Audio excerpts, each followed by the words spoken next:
day. What a beautiful day.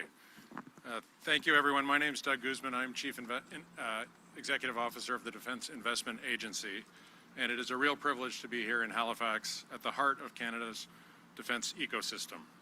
This province has long been known not just for its steadfast commitment to military service on the front lines around the world, but also for your outsized contribution to the defence industry, to security infrastructure, and to technological innovation that has kept Canadians and allies safe for generations.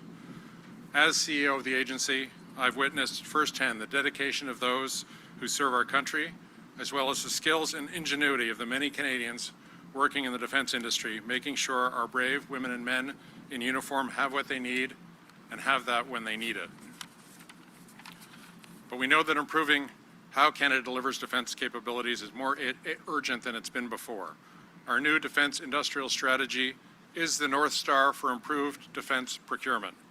We use the word investment in the agency's name because we will direct that significant spend in a way that invests in Canada. We will build in Canada when it's essential to maintaining sovereign capability and when we have the ability to do so. When we cannot build alone, we will partner with trusted allies and jointly develop advanced capabilities and systems. And when it makes sense to buy, we will do so quickly, efficiently, and with a clear focus on benefits to Canada. Benefits like jobs, strategic advantage, technology transfer, and often speeding the delivery of capabilities so in need for our armed forces. Today's announcement is a clear demonstration of that strategy in action, and I'd like to welcome to the microphone Prime Minister Mark Carney.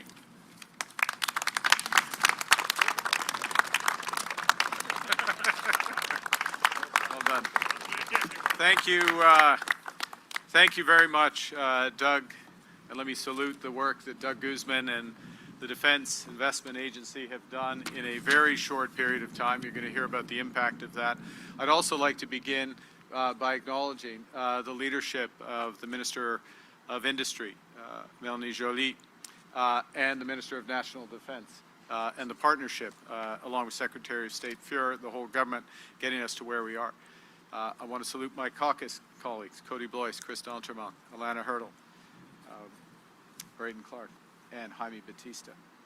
And I want to thank Premier Houston for being here, for his leadership, our partnership in energy, in defense, in finance, across a wide range of areas, building Nova Scotia strong, building Canada strong. You know, it was 3 months ago, not far from here. We had to be inside because it was raining unusually. It was 3 months ago we were here, right here in Halifax, announcing that Canada had achieved NATO's 2% defense spending target for the first time since the fall of the Berlin Wall. And what we emphasized then was that this was not a ceiling for Canada's defense investment, it was a foundation. Because in a more dangerous and divided world, Canada must do more to defend ourselves, to secure our sovereignty, to support our allies. And today, we're building on that foundation in a way that makes us stronger, makes us more independent, more prosperous. The assumptions that had shaped decades of Canadian defense and foreign policy have been upended. Put another way, history is back with a vengeance.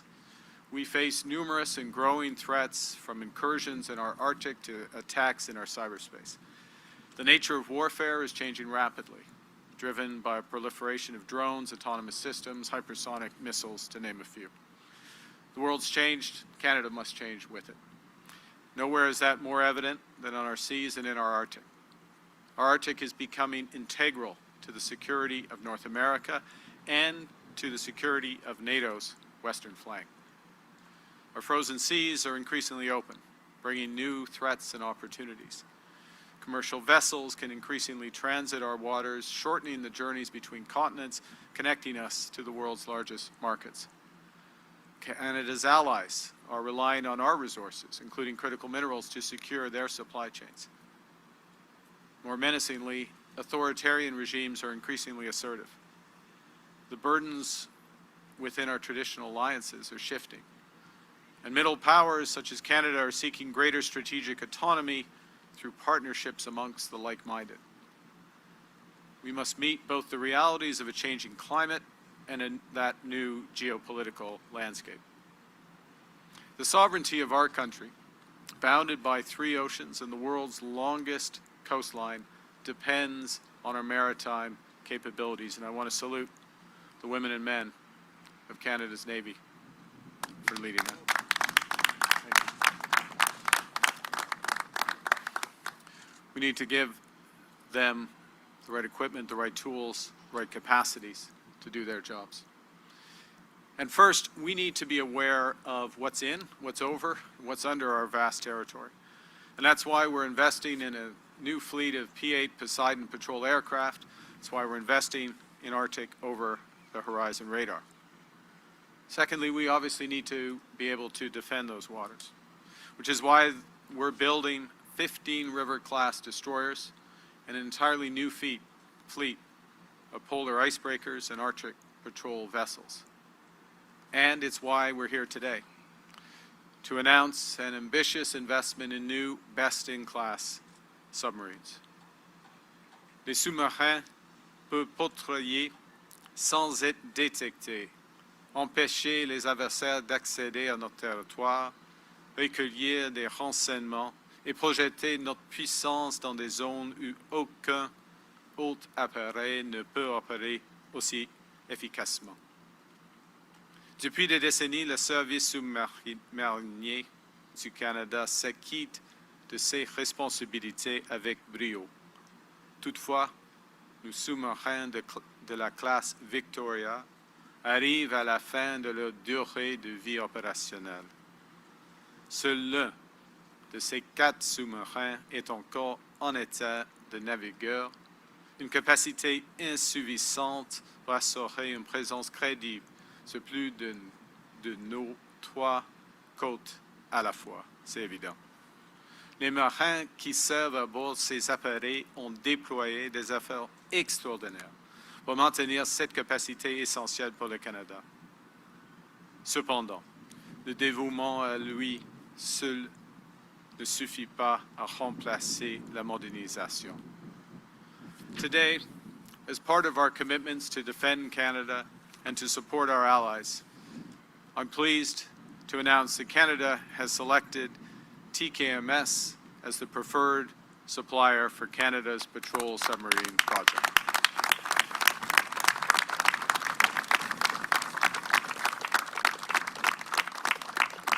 It's a huge step, but there's more to come. We will now enter into negotiations to procure up to 12 submarines. And that process is commercially sensitive. And as always, we will not negotiate in public so as to maintain the strongest possible position for Canada. What I can confirm today is that we have already provisioned for the costs of purchasing these submarines in our fiscal framework. It's already in the budget. And I can confirm that this procurement will be the largest in Canadian history, and that by design, and Doug Guzman just alluded to this very lightly, by design, this process will have far and away the greatest economic impact of any defense investment right across Canada.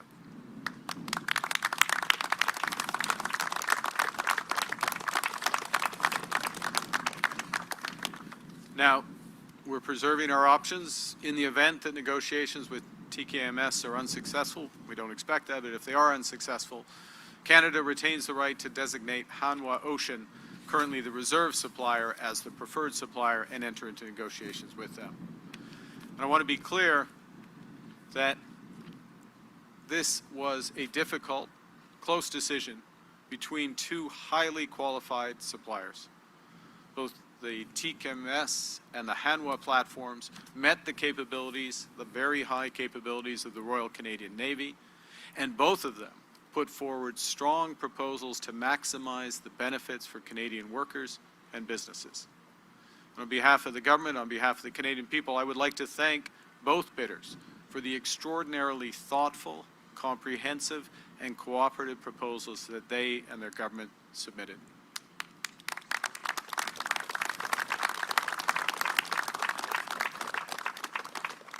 As dynamic, reliable, like-minded democracies, Germany, Norway, and the Republic of Korea are each critical strategic partners to Canada in this new world.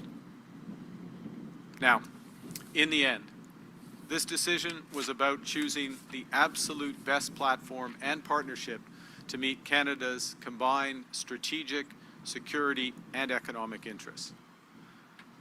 These are amongst the most advanced submarines ever built. The fuel cell air-independent propulsion system allows for more than 40 days fully submerged in near total silence. Combined with purpose-built combat capabilities, lithium-ion batteries for speed and rapid recharge, and unparalleled endurance under the ice, the TKMS delivers exceptional strength, stealth, and staying power. The TKMS platform is optimized for Arctic waters, and it's fully NATO interoperable, allowing it to communicate seamlessly, to share intelligence, and to carry out joint missions. The submarine is proven and capable. It's widely used by our allies. In fact, TKMS provides submarines to over 1/3 of the NATO alliance and is the leading submarine provider to navies around the world. And the type we're moving to purchase, the type 212 CD. Is that 212 or 212? 212. Okay, let's roll tape, let's redo. Type 212 CD sub will operate seamlessly alongside our NATO partners, sharing training, maintenance, parts, technology, and even crews throughout their service lives. In addition, TKMS has offered to reallocate boats from the German and Norwegian orders, allowing for early delivery of the first 4 submarines by 2034. TKMS is the best choice for Canadian workers. It will directly create and sustain an ecosystem of well over 100,000 well-paying jobs across Canada.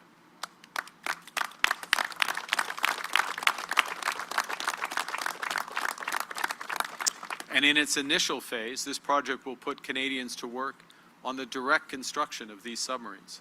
That means welders, pipe fitters, engineers designing the next generation systems, machinists building precision components, researchers advancing the technologies of tomorrow. As the project matures, we'll build the infrastructure to house this fleet, the shipyards, the jetties, the dry docks, and the support facilities that will employ ironworkers, electricians, pipe fitters, heavy equipment operators in communities right across Canada. And we'll build the capacity to maintain and sustain these submarines, creating long-term, stable careers for technicians, engineers, skilled tradespeople who will service this fleet for its long operational life. As a condition of the contract, fully 100% of the value of our investment must be matched with investment here in Canada. And well, as I said, we won't release the final contract price until the commercial negotiations are completed. We can confirm that this means Canada will receive tens of billions of dollars in investment from TKMS, investments that impact every region of the country, investments across key defense and industrial domains, including space, munitions, autonomous technologies, critical minerals, and R&D. So that means in Vancouver and Halifax, our best engineers will build a sustainment capability that will keep this fleet in the sea for decades. It means in Montreal, high-tech innovators who build simulators will train the sailors who serve aboard it. In Calgary, our clean energy companies will help power it. In Manitoba, our aerospace technicians will help build the torpedoes it carries. And students in our schools today, studying engineering, the trades, advanced technology, will graduate into a job market that's richer in opportunity. So these subs will strengthen our defense industrial base. They'll deepen our partnerships with trusted allies, and they'll open new opportunities for Canadian businesses in European supply chains. En effet, c'est bien plus qu'un simple projet d'approvisionnement. C'est un partenariat à long terme. Un partenariat qui servira de base à une nouvelle collaboration industrielle entre le Canada et l'Europe. Un partenariat qui permettra d'intégrer l'expertise canadienne dans certaines des chaînes d'approvisionnement de la défense les plus avancées au monde. Et un partenariat dans le cadre duquel le Canada ne sera pas simplement un client, mais un acteur contribuant à la sécurité collective et à la résilience économique de l'Alliance transatlantique. Now, I want to say a word about process, because this procurement is also historic for the ambition, speed, and discipline with which it was delivered. In less than a year, we've received, reviewed, and selected bids for the most consequential defense procurement in Canadian history, fully 5 years ahead of the original schedule. This is a powerful demonstration of Canada's new Defence Investment Agency in action, equipping our armed forces with the capabilities they need, when they need them, while strengthening our industrial base for the decades ahead. And it's similar to our recently announced plan to partner with Saab and Bombardier to build the Global Eye surveillance aircraft here in Canada. We're working with trusted allies to strengthen our armed forces while growing Canadian companies and creating tens of thousands of quality jobs. You know, we campaigned on the promise that we would fix Canada's chronic defense procurement problems. And today's announcement is another important step in that direction. Now, consistent with that strategy, as I've said, the project builds Canadian industrial capacity. It's a partnership with Canadian companies and workers. It creates sovereign sustainment, meaning Canada will maintain and support these capabilities for generations, maximizing those long-term impacts. And in a dangerous world, economic security and national security go hand in hand. Tonight, the Minister of National Defense and I will fly to Ankara for the NATO summit. Canada will arrive in a position to help lead the alliance. Our fiscal framework has already budgeted to achieve 4% of GDP in total defense spending by the end of this decade, ahead of NATO's 2035 timetable. That includes, as I said, provisioning for the costs of these submarines. In the Arctic and on NATO's western flank, Canada is taking a leadership role. These new submarines, combined with the world's second largest fleet of icebreakers, combined with new aircraft, new radar, more missiles and drones, better cyber defenses, new ports and air bases, are allowing Canada to assert our full sovereignty in the Arctic. We're matching these investments with increased presence. Through Operation Nanook at home, Exercise Cold Response in the High North, and Operation Reassurance in Latvia. We're amongst the largest contributors to the coalition of the willing for Ukraine. And through the Defense, Security and Resilience Bank, Canada will help mobilize affordable capital so democratic nations can build their defense industries faster and in the most cost-effective ways. Ainsi, le Canada montre au monde entier qu'il a pris la mesure de la situation, qu'il se mobilise pour y faire face et qu'il est prêt à montrer la voie. Nous réalisons nos dépenses militaires de manière à rendre le Canada plus sûr, plus indépendant et plus prospère. L'annonce aujourd'hui illustre parfaitement cette approche. To finish, nearly 4 decades ago, the Berlin Wall crumbled, ushering in hopes for a new era. An era that would lift the specter of nuclear confrontation, an era that would advance democracy, push tyranny into retreat, and make the world safer. L'espoir suscité par la fin de la guerre froide n'était pas sans fondement. L'Union soviétique s'est dissoute 2 ans plus tard. Des millions de personnes ont retrouvé leur liberté. La démocratie s'est entendue. Des familles séparées par des murs et des barbelés ont été réunies. Et pourtant, l'optimisme de ce moment reposait sur des hypothèses dangereuses. Que l'histoire avant avait tranché en faveur de la liberté. Que les conflits majeurs entre des États puissants étaient chose de passé. Que la prospérité, elle seule, pouvait garantir notre sécurité. Pour nombre de pays, y compris le nôtre, ces hypothèses ont donné lieu à un certain relâchement. It's no coincidence that 1989, the year that the Berlin Wall collapsed, was the last time our defense spending was above 2%. Well, history has returned. And while a more just, stable, and prosperous world for all may yet come, it won't come without vigilance, resolve, and partnership amongst like-minded allies. So last October, we promised that the new Defense Investment Agency would accelerate timelines, strengthen partnerships, deliver better outcomes for our armed forces and our economy. In January, in Davos, I stated that Canada must work with like-minded middle powers at speed and scale to create mutual reliance, to expand our strategic capabilities, and to build greater strategic autonomy. In February here, we launched our new defense industrial strategy, a bold plan to get our armed forces what they need when they need it, to scale Canadian defense companies, and put hundreds of billions of dollars to work in strategic sectors of our economy.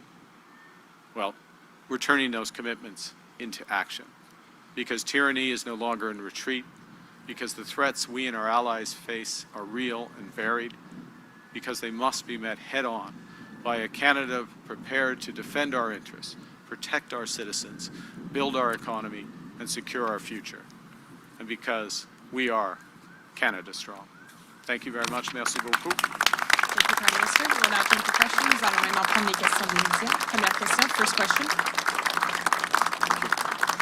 Hi, Mr. Prime Minister. I'm Lindsay Jones from the Globe and Mail. In Korea, you boarded an actual completed version of the submarine Hanwha Ocean was offering to Canada. In Germany, they gave you a small model of what they're offering. What did TKMS Germany promise in terms of delivery schedule for all 12 submarines? And is there not a considerable risk of Canada having almost no submarine capability until the late 2030s and not having a full fleet of 12 or more for more than 25 years, given there is no German submarine built or tested? TKMS has limited shipyard capacity, and these development programs always go later over budget. Thank you. First off, thank you for your question. I'd refer back to several things. First, just for clarity, we will enter into negotiations, the Defense Investment Agency will enter into negotiations for up to 12 submarines. That's the first aspect, just to be clear. Secondly, the German government, the Norwegian government have offered, and this works, to make available some of their slots in the production of these submarines so that we can receive submarines earlier. So we will receive submarines earlier, as I referenced in my remarks, and you'll see in the backgrounder. The expectation is we'd have 4 submarines by 2034. Recall that the original timeline for this procurement was 5 years from now. So we're making a decision today. We're talking about getting the submarines on that timeline. And I'd make one other point, which is that this is a platform, a consortium, that provides a third of the submarine in accordance with the specs of the Royal Navy, obviously taken directly into account, and it's very robust, and we're very pleased with that. And I'm going to say as well, I'm going to take the opportunity, as was the competing bid, if I can call the Hanwha Ocean bid the competing bid, it was also very strong, and we were blessed with 2 strong bids, and we've got made a determination of the best for Canada in all respects. Follow-up?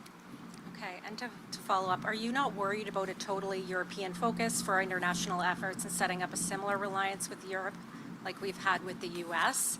Did an Asian firm ever really have a chance to win this? And is this a signal that Canada is walking away from its Indo-Pacific strategy? Absolutely not. It's absolutely not a symbol of the last point. We're very committed to the Indo-Pacific strategy, consistent with my meeting with President Marcos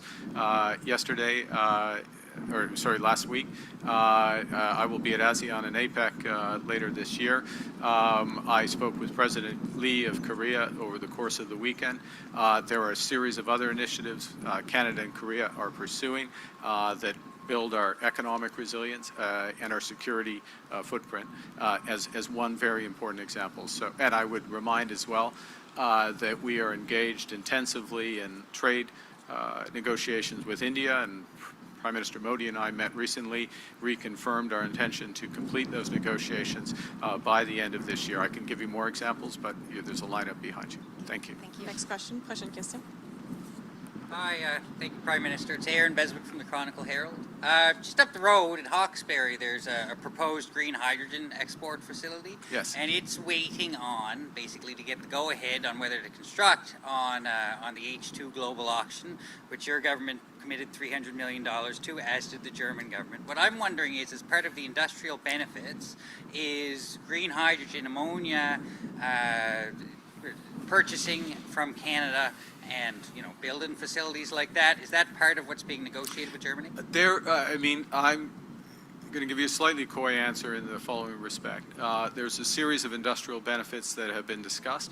I referenced some broad categories, which included elements of renewable. That is part of the next stage, nailing those down, if I can put it in those terms, is part of the next stage of the negotiations. Let me say independent. So I'm not going to go to a very specific example in any of the categories, if you don't mind. But let me make a general point, which is that we see a role, we, the government, see a role for green hydrogen as part of a broader range of renewable solutions and energy solutions, just as we do, and I'm going to take the liberty with Premier Houston here, we see an enormous opportunity in offshore wind and a broader build-out of the energy infrastructure here in Nova Scotia to the benefit of obviously the province, Atlantic Canada, and all of Canada, and we're actively pursuing it on all those fronts. Thank you. Thank you. And just Follow-up? one quick one. We've got, you know, we're told it's a big contract and they're expensive, but we're not going to find out how much, you know, like when do we find out? Do you have timelines for when we'll have a number? Yeah, I understand the question. And you understand, I think, the reason why we don't reveal a specific price, because then that prejudices the negotiations. It's the largest procurement that we have made as a country, so that gives some sense of orders of magnitude. The timing for the contract, look, we accelerated the speed with which the overall decision was taken by 5 years, as I've mentioned. These contract negotiations can take somewhere between 6 to 18 months. In the past, they've taken longer. One of the benefits of having a dedicated defense investment agency and a point agency and the expertise that Doug Guzman and his colleagues represent is that we can move with speed and get the best deals. So it'll take as long as it takes, but no longer. And of course, as that proceeds, we will, as soon as the numbers start to get nailed down, we'll reveal those numbers. Thanks Thank much. Next question. Prochaine question. Bonjour Monsieur le Premier Bonjour, ministre, Kira Morellon avec Radio-Canada. Ma question suit un peu celle de mon collègue. Vous parlez de la rapidité avec laquelle vous avez choisi de faire affaire avec cette compagnie. Oui.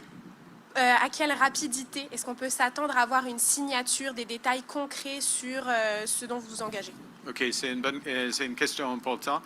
Et comme je viens de dire, d'expliquer, pour le moment, on ne dit pas, ce n'était pas votre question, mais pour le moment, soyons clairs, on ne dit pas le montant possible de le contrat. En ce qui concerne le temps de négociation, probablement c'est entre 6 mois et 18 mois. Ça, c'est normal. Ce sera un contrat. Ou plus que ça, en effet, c'est une entente complexe parce qu'il y a des bénéfices industriels. On doit négocier en même temps qu'il faut préciser. C'est plus que ça. On a des bénéfices de contrat, mais il faut préciser et négocier les points finaux. Alors, la réponse courte, c'est trop tard, mais la réponse courte, c'est 6 mois à 18 mois. Question Oui. suivie. Et ça, vous avez mentionné que vous êtes sur le point de vous envoler pour un sommet de l'OTAN. Oui. Est-ce que faire cette annonce aujourd'hui, confirmer que vous voulez faire affaire avec TKMS, est-ce que vous aviez besoin de faire cette annonce aujourd'hui pour peut-être rassurer vos alliés en partant pour cette conférence? Je ne crois pas. Je ne crois pas. C'est utile, bien sûr, d'être plus concret au sommet de l'OTAN. On va discuter, ça, dans la grande réunion du mercredi, on va discuter les menaces dans le secteur de l'Arctique et de la mer Baltique et tout cela parce qu'ils sont liés, ce sera sûr. Et c'est une haute contribution du Canada par rapport d'établir la paix ou la sécurité là. Mais c'était le plan depuis quelques mois de prendre cette décision juste avant le jour du Canada. Alors, c'est aujourd'hui parce qu'il y a d'autres annonces, l'annonce de la Colombie-Britannique et de l'Alberta pour cette jour. Alors, c'est utile, oui, mais ce n'était pas nécessaire. Next question. Question. Mr. Prime Minister, Zane Woodford, all Nova Scotia. I'm wondering if you could talk a bit about what kind of investment in Halifax this is going to mean, whether it's in terms of logistics or the maintenance base. What does that look like, and how is that going to roll out? Well, again, the more details will come as this goes forward. But let me say this, which is that the capacity, the human capacity, the physical capacity, the synergies that are being built in Halifax, broader Halifax, for shipbuilding, maintenance, sustainment of all types, is extraordinary. I had the privilege of spending some time again with Vice Admiral Charlebois as we toured the harbor, and we talked about how things have changed over the course of even the last 5 years, just that you would have seen this directly, as would the citizens here. And that's just the beginning. It's really just the beginning. So I think it's reasonable to expect that there will be very substantial activity here in Halifax for decades as a consequence of this, as there will throughout Atlantic Canada, as there will. Secretary of State Fuhrer is, I think, at this moment or shortly thereafter, making an announcement on the West Coast, as there will throughout Canada. I referenced, for example, in Quebec, some of the expertise in Manitoba and throughout that will feed it. Hanwha had proposed a lot of different industrial projects around Atlantic Canada. How do you ensure that they, continue to invest in this region after presumably losing this contract? Well, the investments, those types of industrial investments are in many cases directly linked to the project. I mean, they're related. Some are directly linked to capacities that would be required for broader Arctic, broader maritime defense. Let me put it that way. Obviously, the Arctic component to it. Some are industrial benefits that make up for the cost of the investment or added to. And Minister Joly and CEO Doug Guzman, they've been building out those discussions. So one is making a decision against two very, very competitive bids that have different but similar industrial benefits that have certain cost parameters, certain commitments on sustainment, certain commitments on timing and ability to meet time schedules. Both of them meet the overall capability requirements of the Royal Navy. So one expects those associated with TKMS, and look, Hanwha is Hanwha Ocean, but Hanwha Group more broadly is an extraordinary consortium with many, many strengths, and so. And there are many complementarities between Canada and them, but they will be part of different discussions, not linked to this, obviously. Thank you. Next question. Question. Hi, Prime Minister. It's Hi. Selena Alders with CBC News. This ultimately wasn't just a decision about two submarines. It was a decision between two countries.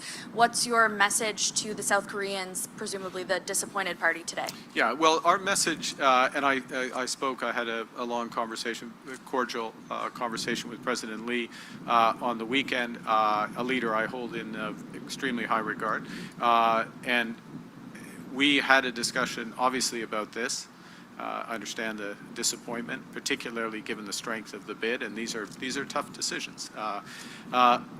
We also discussed, as we will discuss, we will both be in Ankara in 24 hours, and we committed to pick up on some other strategic concerns that we share in the technology sector is one example, where we have very complementary skills. There are many other areas where Canada and Korea are cooperating. There are many more where we can deepen that. And it's, I said it a moment ago in my prepared remarks, a critical strategic partner of Canada, and they are. So while this is, I can see this as a disappointment, we're moving forward with the relationship because there's so many things we can do together. And you also mentioned in your prepared remarks that this program, the budget for this program has been set aside in the framework. Are you committing to 12 submarines, and does Canada need that many? Well, that will be part of the negotiation. We say up to advisedly. We may want to keep some flexibility. Let me say a couple of things. One is that there's a sequencing of when the submarines come in, obviously, when they can be built and when the payments are structured. It's part of the negotiation. One of the decisions is to maintain how much flexibility we maintain for the various tranches of submarines, given technological change or other factors that we may want to hedge against. So that's part of the consideration, and we'll talk through that. But we're clear that is the base case up to those 12 submarines. Yeah, thank you. En français, en ce qui concerne le montant de sous-marins, ce sera jusqu'aux 12 sous-marins. On a de flexibilité, mais ce sera la manière, le degré de la flexibilité va être déterminé dans la négociation de contrat. Mais on peut voir des situations avec les changements de technologie et tout cela. Ce sera utile d'avoir une marge de manœuvre dans le contrat. Oui. Prochaine question. Next question. I have a question about the technology and just the timeline there. So with the rise of drones and underwater unmanned vessels, are you concerned that a fleet of submarines that won't start arriving for another 8 years may end up being obsolete relative to the amount of money Canadians will spend to purchase them?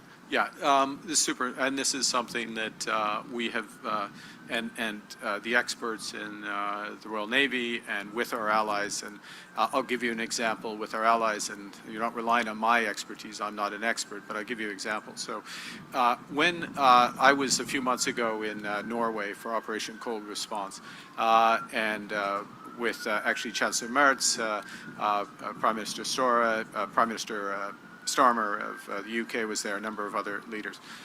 And one of the discussions we had was about, and this is exactly the discussion I'll have again tomorrow with President Zelensky, I'm sure one aspect of this, is integrated defense systems. So integration between manned, or I'm going to call them traditional, even though they're cutting edge, but traditional manned vehicles, whether it's a manned aircraft, a manned destroyer, or crewed, I should say, crewed destroyer, crewed submarine, and autonomous drones and other vehicles, and space technology. So that you will see, I referenced space, there's a space element to this as well. And there's a need to integrate all of that in order to have true defense. So it's not an either or is the way it's developing, it's both. To your question and to the previous question, there does become a question of relativities, how much resources you put in one and the other, and how much they're integrated, and that's part of the technological development. What's clear is we have one submarine that's operational in Canada. We have 3 coasts. We do not have enough submarine capacity, and I said it in my remarks. I want to salute the women and men of the Royal Canadian Navy for being able to keep the Victoria class operational. But it's time to change. The value of being able to do that change and upgrade is tremendous. And yes, supplementing with autonomous will be necessary. I agree. Thank you. Last question. Dernière question. Mr. Prime Minister, Jonathan McGinnis, CTV News. Hi. How long will Canada negotiate with TKMS before considering or moving on to the Hanwha Ocean bid? Well, I think, look, I mean, this is, Our expectation is we'll come to an agreement with TKMS. It's the responsibility of Defense Investment Agency to lead those negotiations. This has been a textbook process thus far.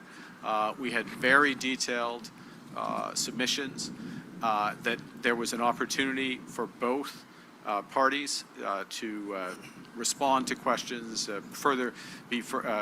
greater precision about their submissions, including on a huge range of important issues, medium-term issues, sustainment. How do you keep the submarines operational? How will we build that capacity? How will you help us to build that capacity? Fundamental, huge job opportunity, but also huge expense, large expense. And so the process and the decision-making around the process went into a lot of these details, which would then be part of a formal contract. So the expectation is that we will come to an agreement, and I don't want to put a specific time on it or any other condition related to that, but the expectation is that will happen. But the fact is, last point, is we have what we call a reserve supplier who's excellent. And who meets the Royal Canadian Navy's operational requirements, and who submitted a very competitive bid. So we have options if needed. Last follow-up. There will be a large number of submariners needed to crew these boats. Can we train, and how many do we need to train to operate eventually potentially 12 boats? Well, that's precisely. Thank you for that question. I'm just going to take the opportunity, and again. The Vice Admiral and I discussed this, is that the enormous opportunity for recruitment into the Royal Canadian Navy, which now includes an enormous opportunity for submariners. And for the first time in years, and it's many years, the Royal Canadian Navy met their recruitment targets. They have additional needs above and beyond coming forward. We know the River-class destroyers are coming now. We know the submarines are coming. There's a series of other capacities that are coming. It's a very exciting place to be at a crucial time for our country. And there will be considerable opportunities directly in the Royal Canadian Navy. And if you're thinking about becoming an engineer or going in the skilled trades or other technical areas, we're going to be building an associated infrastructure for this for a very long time. And that's just part of a bigger agenda. And again, I'm going to take advantage of the Premier's presence here just to salute that building affordable housing. Right, building renewable energy, building just a broader transportation infrastructure. It's a great time for our country, and maybe I'll just finish with this, which again, because I feel a debt of gratitude in many respects, the women and men of the Royal Canadian Navy, but also for standing here while I go on. And I would like to shake their hands and thank them for their service. And thank you all for your time. Thank you. Thank you. This puts an end to our press conference. This committee conférence de presse. Merci.